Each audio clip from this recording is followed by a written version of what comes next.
Dolce u ndal për një moment dhe e pranoi hapur se ndihej keq për mënyrën si ishte sjell me Edin.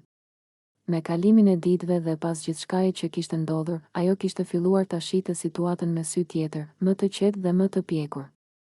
Mendimet I ktheheshin shpesh te ai dhe te momentet që kishin kaluar bashkë, duke e bërë të kuptonte se ndoshta kishte vepruar me nxitim. Ajo tha se Edi ishte një djalë shumë simpatik, I dashur, I ëmbël dhe I sinqert. Dikush që nuk e kishte fshehur kurrë natyrën e tij.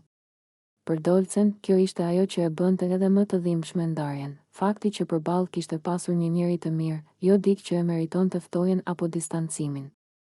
Unë bëra gabim, e pranoi ajo pa justifikimen, duke treguar se ishte e vetëdijshme për përgjegjësinë e saj. Sipas saj, vendimi për t'u ndarë nga Edi nuk kishte ardhur nga mungesa e ndjenjës, por nga konfuzioni, presioni I situatës dhe ndoshta frika për t'u përfshirë më shumë se sa ishte gati. Brenda shtëpisë, gjithçka përjetohet më fort, emocionet janë më të theksuara dhe vendimet shpesh merren pa pasur kohë për reflektim të vërtetë.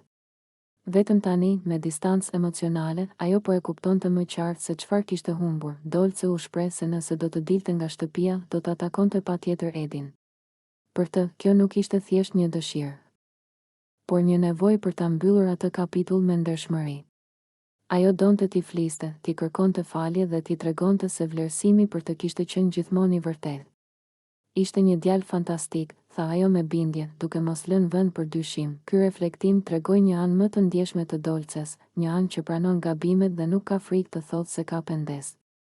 Për disa, kjo ishte shenjë dobësie, për të tjerë, shenjë pjekurie.